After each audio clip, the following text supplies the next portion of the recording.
السلام عليكم ورحمة الله. لدي قصة من إنتاجي،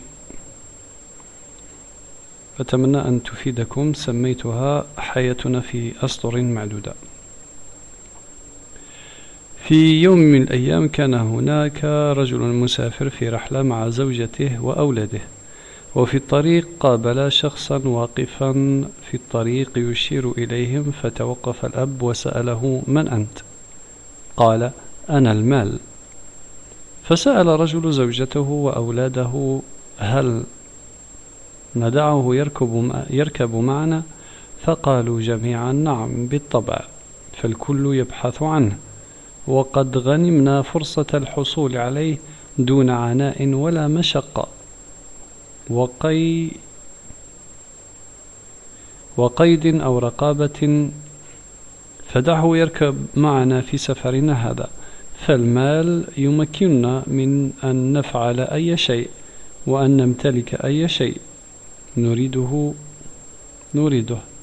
فركب معهم المال وسارت السيارة وعمتهم البهجة، وفي دربهم أشار عليهم المال أن يصطحبوا معه من يزيد بهجتهم ورقاء متعتهم.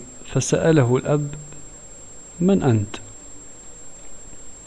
فقال: أنا السلطة والجاه والمنصب، أنا رفيق الدرب لضيفكم المال. فسأل الأب زوجته وأولاده: هل ندعه يركب معنا؟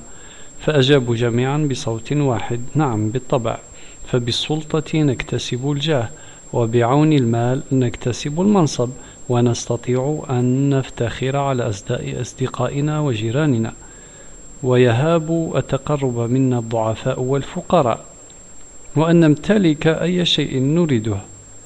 فركب معهم السلطة والجاه وعرجوا على المنصب فأخذوه في دربهم، وسارت السيارة تكمل رحلتها. وفي الدرب أحست الزوجة بالمرض، وطلبت قليل الراحة على انفراد مع زوجها، وتركت الأولاد في رعاية ورفقة المال والجاه لتعود بعد لحظات. وهكذا قابلت أشخاصا كثيرين، وباتت السيارة في نظرهما لابد أن تستبدل، والبيت وكل نمط الحياة بدا لهم لابد أن يغير. فقال الزوج: أعرف حكيما بالمدينة يمكننا أن نستجلب منه دليلا نعتمده في تسيير أمورنا، ويكون عمادا لنا لبلوغ أرقى غايتنا، اسمه الإسلام، ومعروف لدينا باسم الدين.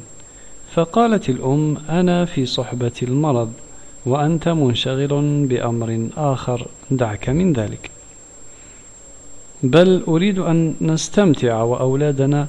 فنطق الغرور الذي اتخذته طبيبا وقال: زوجتك على حق، دعك من ذلك. فلستم في حاجة لمن يملي عليكم دربكم، فأنتم أحرار، ولكم فعل ما تمليه عليكم رغباتكم وأهواؤكم، ولديكم القدرة على جلب المزيد والمزيد من الراحة والاستمتاع بكل الشهوات والملذات ومتع الدنيا، فواصلوا النزهة والمتعة وسيروا في دربكم. وكان أن أخذ الأب برأي الغرور، فهل صدق نصحه؟ وساروا حتى استوقفهم شخص، فسأله الأب: من أنت؟ قال: أنا الدين. فقال الأب والزوجة والأولاد في صوت واحد: ليس هذا وقته، نحن نريد الدنيا ومتاعها، والدين سيحرمنا منها وسيقيدنا وسيأمرنا أن نراقب شهواتنا ونقف على تربية أنفسنا، وما لنا من وقت لذلك، فالدنيا ساعة، فلتكن فرحة وعدم التزام ومتعة، وسنتعب في الالتزام بتعاليمه ومراعاة حلاله وحرامه، وترك متعه التنزه للذهاب إلى الصلاة أو الالتزام بالسترة والحجاب والصيام، وغير ذلك من الالتزامات. سيشق ذلك علينا، ولكن من الممكن أن نرجع إليك بعد أن نستمتع بالدنيا وما فيها. فتركوه وصارت السيارة تكمل رحلتهم، وفجأة وجدوا على الطريق نقطة تفتيش ولافتة كتب عليها كلمة قف، ووجدوا رجلا يشير للأب أن ينزل ويترك السيارة. فقال الرجل الشرطي للأب: انتهت الرحلة بالنسبة لك، وعليك أن تنزل سيدي وتذهب معي. فوجم الأب في ذهول ولم ينطق. فقال له الرجل: أنا أفتش عن الدين، هل هو معك؟ فقال الأب: لا، لقد تركته على بعد مسافة قليلة، فدعني أرجع وآتي به.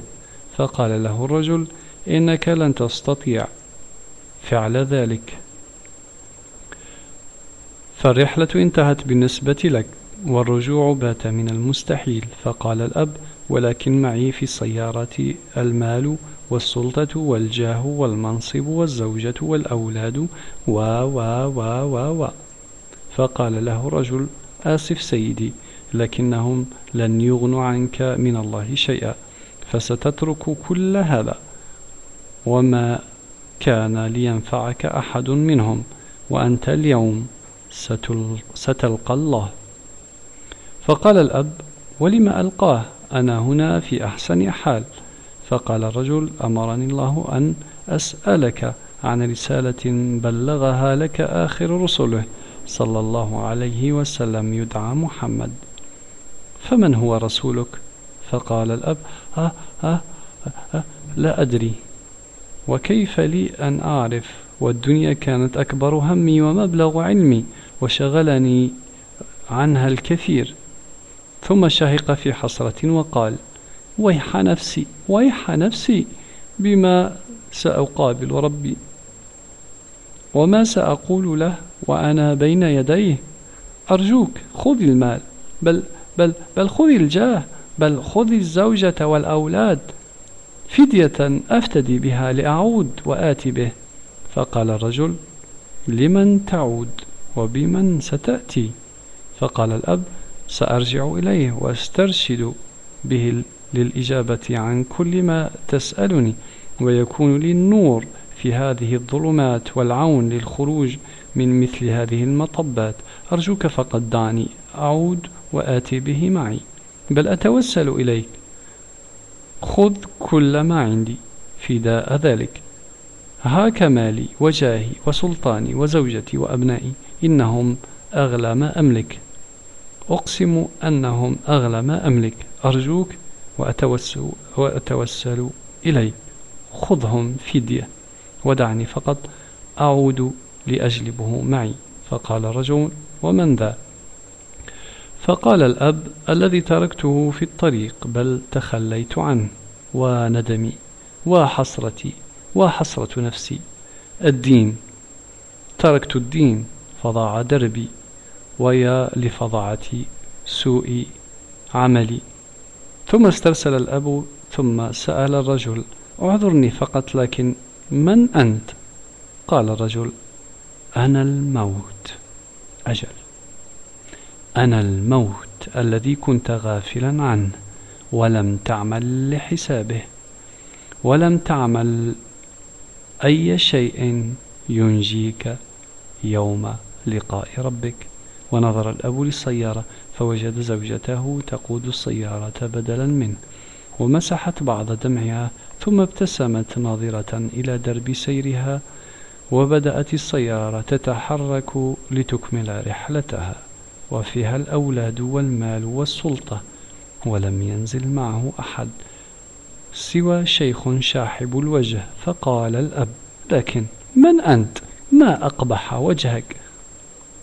فأجاب الشيخ شاحب الوجه معنفا للأب: ألا تعلم؟ أنا عملك يا رجل. قال تعالى: قل إن كان آباؤكم وأبناؤكم وإخوانكم وأزواجكم وعشيرتكم وأموال اقترفتموها وتجارة تخشون كسادها ومساكن ترضونها أحب إليكم من الله ورسوله وجهاد في سبيله فتربصوا حتى يأتي الله بأمره والله لا يهدي القوم الفاسقين. وقال الله تعالى: كل نفس ضائقة الموت وإنما توفون أجوركم يوم القيامة فمن زحزح عن النار وأدخل الجنة فقد فاز وما الحياة الدنيا إلا متاع الغرور. أملي كبير أن تفيدكم هذه الرسالة وتفتح لكم أبواب الخير. فالسلام عليكم ورحمة الله تعالى وبركاته، ونسأل الله أن تكونوا قد استفدتم قبل أن يفوت الأوان.